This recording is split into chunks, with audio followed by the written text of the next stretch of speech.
chapter 4 নিৰ্ণায়ক exercise 4.5 15 number কুৱেশ্যনটো সমাধান কৰিম বহুত ইম্পৰ্টেণ্ট হয় ভালকৈ চাবা এটা 15 নম্বৰ কুৱেশ্যনটো কি কৈছে a = 2 - 3 5 3 2 - 4 1 1 - 2 হলে a ইনভাৰ্স উলিয়া আৰু a ইনভাৰ্স ব্যৱহাৰ কৰি তলৰ সমীকৰণ প্ৰণালীটো সমাধান কৰা ইয়াত চোৱা a = দিয়া আছে ইয়াৰ পৰা আমাৰ a ৰ মানো একে হ'ব তোমালোকক কনফিউজ কৰিবলৈ তেনেকৈ কেতিয়াবা কুৱেশ্যনটো দিয়া হয় আৰু এই প্ৰশ্নটো প্ৰায় আহি থকা মই দেখি পাওঁ ইয়াত চোৱা ইয়াতো চাচোন a ৰ মান কি হ'ব 2 - 3 5 3 2 - 4 1 1 - 2 একে হয়নে হয় এইকাৰণে ইয়াত যেটো a ইনভাৰ্স উলিয়াম আমি এইটো ক্ষেত্ৰটো একে হ'ব কাৰণ এইটো একে হয় এতিয়া চোৱা সলিউশনটো a আমাক কিমান আছে 2 - 3 5 3 2 - 4 1 1 - 2 আকৌ b ৰ মানো আমি লগতে লিখি যাম কিমান 11 - 5 3 আৰু x = আমাৰ চলক ৰাশি কি আছে x y z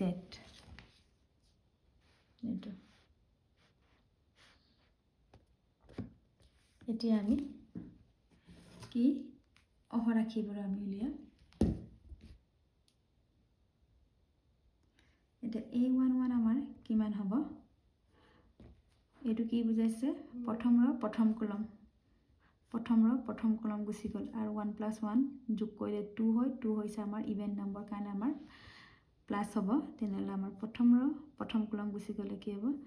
2 * -2 -4 আকৌ -4 * 1 -4 আকৌ এটো মাইনাস আছে কাৰণে আমাৰ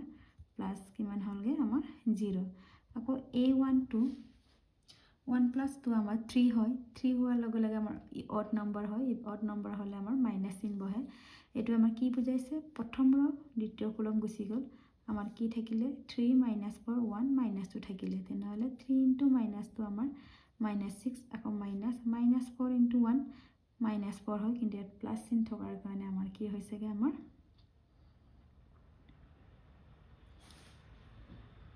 কিমান হ'ব প্লাস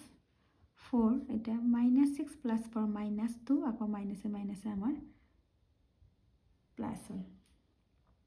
তাৰ পিছত আহিলে আমাৰ a13 1 + 3 4 হল 4 হৈছে আমাৰ ইভেন নম্বৰ এখানে আমাৰ প্লাস চিন আহিব এটো প্ৰথম ৰ থাৰ্ড কলম বাদ দিয়া প্ৰথম ৰ থাৰ্ড কলম বাদ দিলে কি থাকিলে আমাৰ 3 1 * 3 - 2 1 * 2 3 - 2 আমাৰ কিমান পালো আমি 1 ঠিক তেনেদৰে আমি a21 দ্বিতীয় লাইনটো কৰিম আমি 2 + 1 3 ৰ কাৰণে আমাৰ অযুগ্ম মাইনাস চিন বহিলে এটো কি বুজাইছে দ্বিতীয় ৰ প্ৰথম কলম দ্বিতীয় ৰ আৰু প্ৰথম কলম বাদ দিয়া তেনে -3 * -2 6 আকৌ -5 1 * 5 6 - 5 1 আকৌ এন মাইনাস চিন থকাৰ কাৰণে -1 ঠিক তেনেদৰে a22 2 + 2 যুগ্ম হলে আমাৰ প্লাস চিন হয় এটো কি বুজাইছে দ্বিতীয় ৰ দ্বিতীয় কলম কি থাকিলে -2 * 2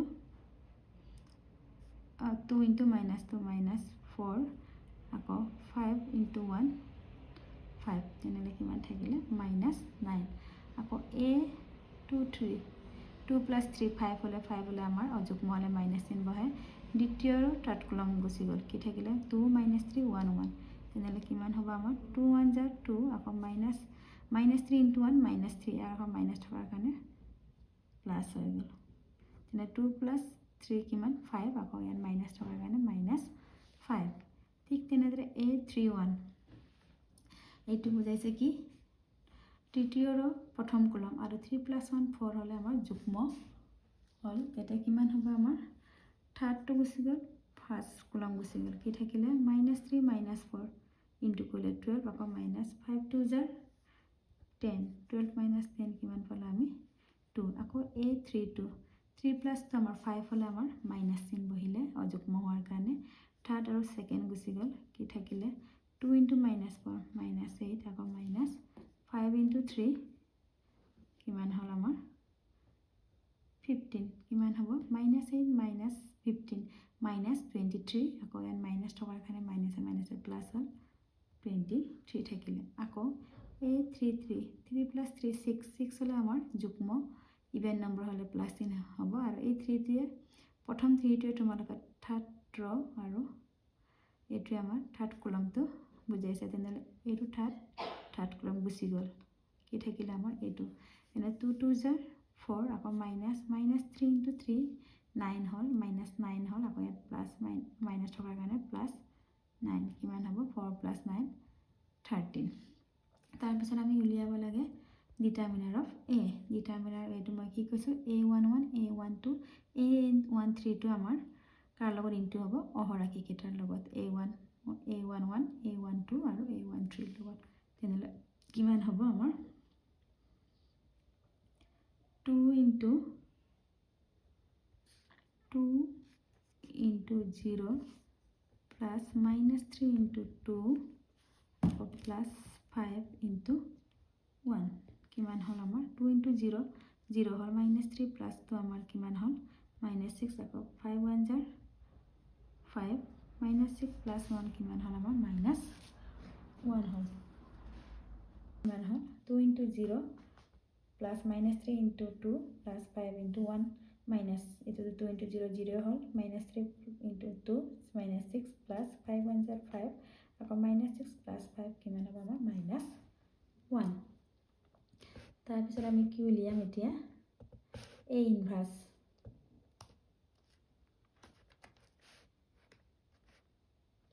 এটা a inverse কি হ'ব আমাৰ কি আছিল adjoint of a by determinant of a এটা adjoint এটা 1 টো লিখিলো আমাৰ ডিটাৰমিনাৰ অফ a কি -1 adjoint of a টো আমাৰ কিমান হল 0 2 1 আকৌ -1 -9 -5 আকৌ 2 23 13 এইটো আমি তাৰপিছত কি কৰিম এই -1 টো আমি ভিতৰলৈ ভৰাই দিম কিমান হ'ব আমি আমাৰ এটা কিমান পাম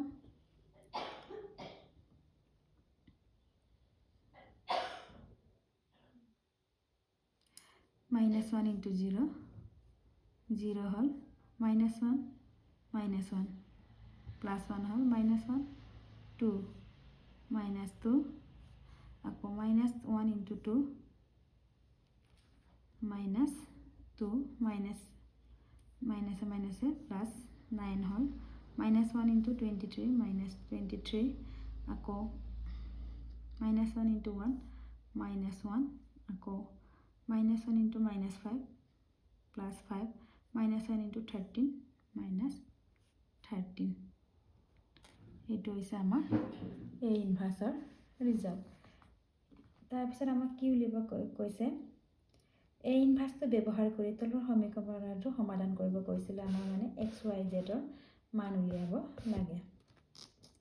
এতিয়া আমাৰ কি আছিল x = আমাৰ a ইনভাৰ্স b আছিল আমাৰ এটা a ইনভাৰ্সৰ মানটো জানো আমি কিমান আছিল আমাৰ 0 1 -2 -2 9 -23 -1 5 -13 b ৰ ভ্যালু আমাৰ আকৌ কি আছিল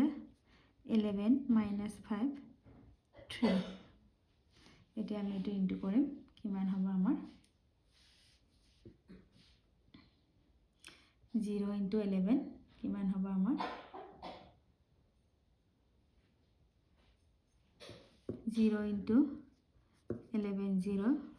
minus 1 into 5 minus 5 আকৌ minus 2 into 3 minus 2 into ওইটো আমাৰ b বলে minus 3 এটা minus 2 into minus 3 plus 6 হল আকৌ ঠিক তেনেদৰে minus 2 into 11 minus 22 9 into minus 5 minus 45 আকৌ minus plus 23 into 3 69 ঠিক তেনেদৰে আকৌ minus 1 into 11 minus 11 5 into minus 5 minus 25 আকৌ minus plus 13 into 3 39 আমি কিমান পাম আকৌ x ৰ মান কিমান আছিল আমাৰ xy z তাৰ পিছত আমি xy z কিমান পাম 0 minus 5 plus 1 1 minus 22 minus 45 plus 69 কিমান হ'ব আমাৰ 2 আকৌ minus 11 minus 25 plus 39 আমাৰ কি হ'ব 3 এটা x y z equal to আমি কি পালো 1 2 3 তেনেহলে x equal 1 হল y equal 2 আৰু z equal 3 এটাকে আমাৰ x equal to 1 y equal to 2 আৰু z equal to 3 এইটো আমাৰ answer the next question to soya 16 number প্ৰশ্নটো সোয়া 4 কেজি পিয়াজ 3 কেজি আঠা আৰু 2 কেজি চাউলৰ মূল্য 60 টকা 2 কেজি পিয়াজ 4 কেজি আঠা আৰু 6 কেজি চাউলৰ মূল্য 90 টকা 6 কেজি পিয়াজ 2 কেজি আঠা আৰু 3 কেজি চাউলৰ মূল্য 70 টকা প্ৰতিবিধ বস্তুৰ প্ৰতি কেজিৰ মূল্য কিমান কৈছে আমাৰ এতিয়া আমাৰ কি কি দিছে পিয়াজ আটা আৰু চাউল এইখিনি আমাৰ ওয়াৰ্ডত আছে আমি এটা নিউমেৰিকেলি কনভাৰ্ট কৰি আমি একে পদ্ধতিৰে মৌলিক পদ্ধতিৰে আমি আকৌ সমাধান কৰিম এটা আমি ধৰি লব লাগিব পিয়াজটো আমি x আঠাটো y ধৰিম আৰু চাউলৰটো আমি কিমান z ধৰিম তেতিয়া আমাৰ প্ৰতি কেজি আমাৰ 4 কেজি 3 কেজি 2 কেজিৰ মূল্য প্ৰথম 60 দিয়া আছে তেনেহলে 1 প্ৰতি কেজিটো আমাৰ x ধৰিলে প্ৰতি কেজি পিয়াজৰ মূল্য যদি x ধৰো আমাৰ 4 কেজিৰ কিমান হ'ব 4x ঠিক তেনেকৈ আমাৰ আঠাটো যদি y ধৰো 1 কেজিৰ দাম যদি y হয় তেনে 3 কেজিৰ দাম কি হ'ব আমাৰ 3y ঠিক তেনে চাউলৰ মূল্য আমাৰ কি হ'ব প্ৰতি কেজি যদি z ধৰো তেনে 2 কেজিত কিমান হ'ব আমাৰ 2z ইকুৱেল টু কিমান হয় টোটাল গোটেইখিনি আমি মিলাই কিমান হ'ব আমাৰ 60 रुपीस আৰু টোটাল হলে আমাৰ সদায় প্লাস চিন হয় ঠিক তেনেদৰে 2 কেজি পিয়াজ 4 কেজি আঠা আৰু 6 কেজি ঠিক তেনেদৰে আমাৰ 2x plus 4y plus 6z equal to 90 ঠিক তেনেদৰে 6x 2y plus 3z equal to আমাৰ 70 টকা তাৰ পৰা আমাৰ কি xyz মান ওলাই যাব এতিয়া ধৰো প্ৰতি কেজি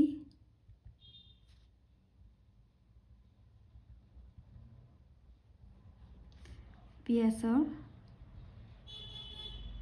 মূল্য কিমান x টকা আৰু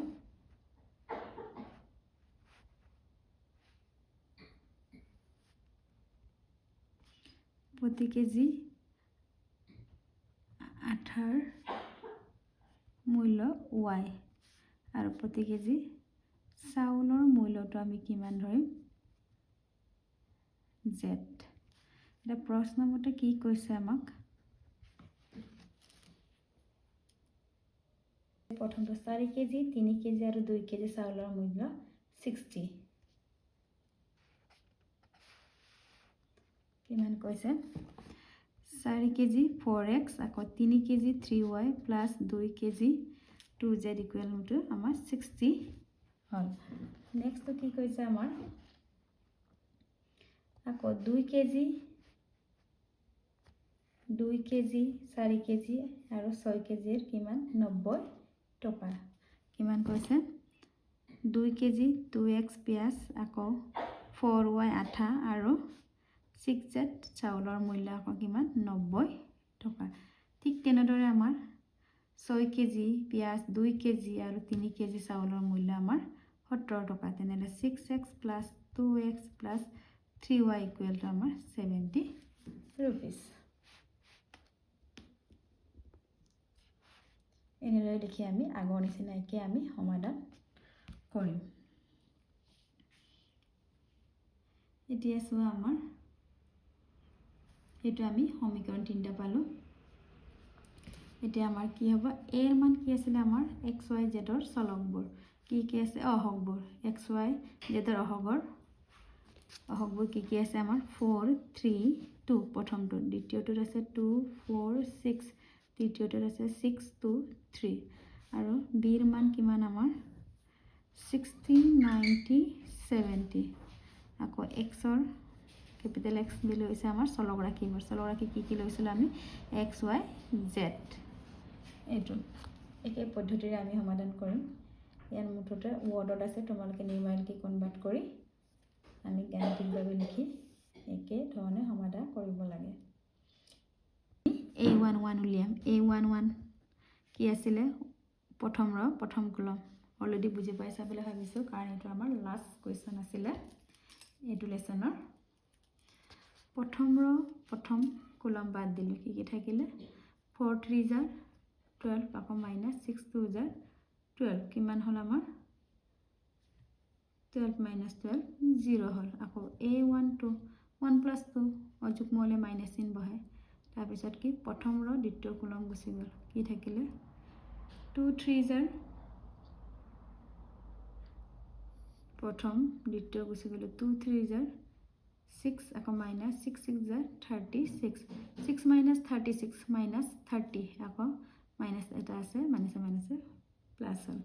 আকৌ A13 1 plus 3 4 যুগ্ম হলে আমাৰ প্লাস চিন হ'ব তাৰ পিছত আমাৰ প্ৰথম ৰ তৃতীয় কলম গুছি গলে 2 2 জাৰ 4 minus 4 6 জাৰ 24 4 minus 24 আমাৰ কি হল minus 20 ঠিক তেনেদৰে A21 2 plus 1 3 minus চিন বহিলে দ্বিতীয় ৰ প্ৰথম কলম বাদ দিলে 3 3 জাৰ 9 minus 2 2 জাৰ 4 9 minus 4 আমাৰ কি 5 4 আকৌ n minus আছে কাৰণে minus 5 আকৌ A22 2 plus 2 4 4 হোৱাৰ লগে লগে আমাৰ যুগ্ম প্লাস চিন বহিব দ্বিতীয় গুছি গল তেন্তে 4 3 জাৰ 12 আকৌ minus 2 6 জাৰ 12 হলে আমাৰ কি হল 0 আকৌ A23 2 plus 3 5 হোৱাৰ লগে অযুগ্ম চিন আহিলে দ্বিতীয়টো গুছি গল আৰু এইটো থাৰ্ডটো গুছি গল কি থাকিলে 4 3 6 2 তেন্তে 4 3 জাৰ 12 minus 3 6 জাৰ 18 কিমান হল আমাৰ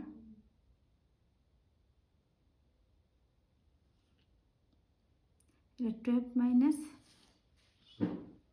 আমাৰ কি হল 2 থাৰ্ড গুছি গল 4 2 জাৰ আমাৰ এইটো 8 আছিলে এটা 8 minus 18 কিমান হল minus 10 আকৌ minus 10 ইয়াতো আমাৰ minus এটা আছে তেনেহলে কিমান হ'ব plus 10 হল আকৌ ঠিক তেনেকে A31 থাৰ্ড নম্বৰ লাইনটো কৰিম আমি A31 3 plus 1 4 হলে আমাৰ যুগ্ম হয় আৰু এটো কি বুজাইছে থাৰ্ড ৰ ফাৰ্স্ট কলম গুছি গল কি থাকিলে 3 6 2 4 3 6 18 minus 4 2 8 কিমান হল 18 minus 8 10 আকৌ A32 3 plus 2 5 হলে আমাৰ ইভেন নম্বৰ অড নম্বৰ হলে মাইনাস চিন বহিব থাৰ্ড আৰু সেকেন্ড গুছি গল এইটো থাকিলে তেনে 4 6 জাৰ 24 আকৌ minus 2 2 জাৰ 4 24 minus 4 20 আকৌ minus থকাৰ কাৰণে minus 20 আকৌ A33 3 plus 3 6 হল 6 হলে আমাৰ ইভেন নম্বৰ প্লাস চিন বহিব থাৰ্ড গুছি গল কি থাকিলে 4 3 2 4 4 4 জাৰ 16 minus 3 2 জাৰ 6 তেনেহলে 16 minus 6 আমাৰ 10 হল তেনেহলে আমাৰ আকৌ ডিটাৰমিনাৰ অফ A2 লিয়াম আমি ডিটাৰমিনাৰ অফ A2 কেনেকৈ কৰিছিল আমাৰ 4 into 0 আকৌ plus 3 into 30 আকৌ plus 2 into minus 20 আমি কিমান পাম 4 into 0 0 3 into 30 90 আকৌ plus minus 2 into 20 40 0 plus 90 minus 40 আমাৰ কিমান পালো 50 এতিয়া আমি উলিয়াম A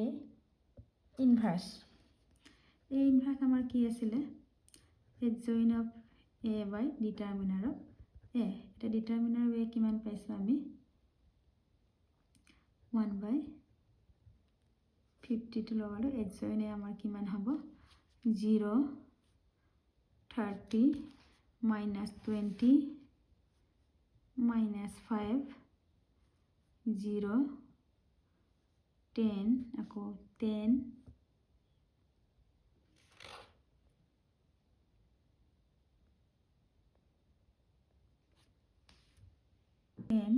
minus 20 10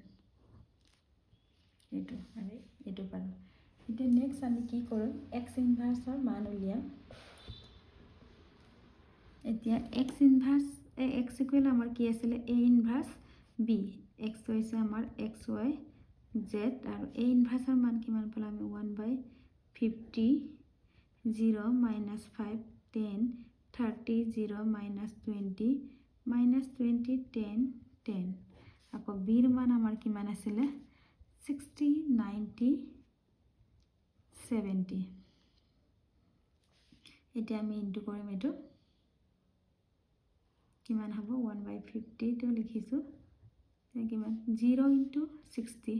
0 minus 5 into 90 minus 450 আকৌ 10 into 70 700 ঠিক তেনেদৰে আমি 30 into 60 1800 আকৌ 0 into 90 0 আকৌ minus 20 into 70 minus 1400 ঠিক তেনেকৈ minus 20 into 60 minus 1200 আকৌ plus 10 into 90 900 আকৌ plus 10 into 70 700 আমি এটা কিমান পাম সোয়া 1/50 এটো আমি কিমান হ'ব 0 minus 450 plus 700 কিমান পালো আমি 250 আকৌ 1800 plus 0 minus 1400 400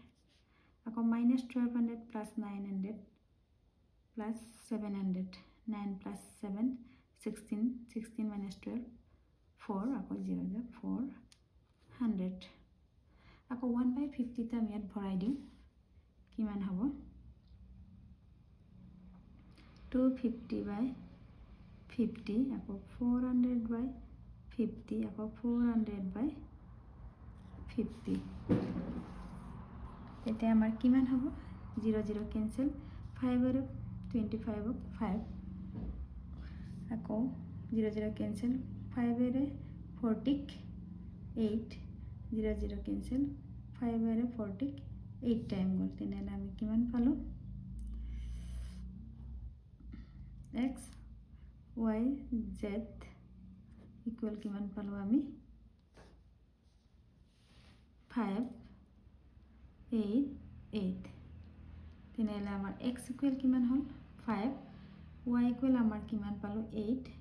z ইকুয়াল আমাৰ 8 তেনেহলে আমাৰ কি কি আছিল x তো আছিল আমাৰ কাৰ মূল্য আছিল পিয়াজৰ মূল্য আৰু y তো আছিল আমাৰ আঠাৰ মূল্য আৰু z তো হৈছে আমাৰ চাউলৰ মূল্য তেনেহলে আমি লিখি দিব লাগে এতেকে চাউলৰ আৰু পিয়াজৰ মূল্য 5 টকা প্ৰতি কেজিত আৰু আটাৰ মূল্য প্ৰতি কেজিত কিমান 8 টকা আৰু চাউলৰ প্ৰতি কেজিৰ মূল্য আমাৰ 8 টকা এটোই আমাৰ এনসাৰটো ভালকে চাই লও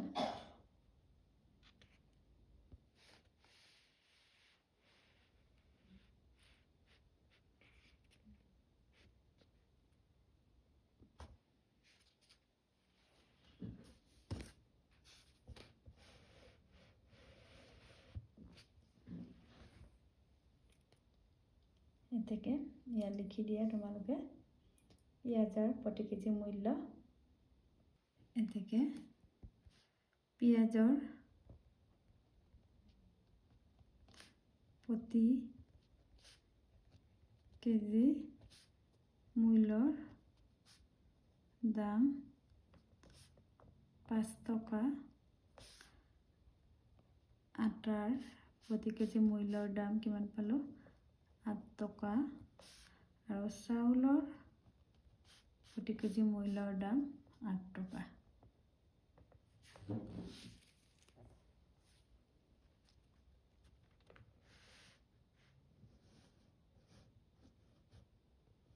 এইটো আমাৰ এনসাৰ কি পালো আমি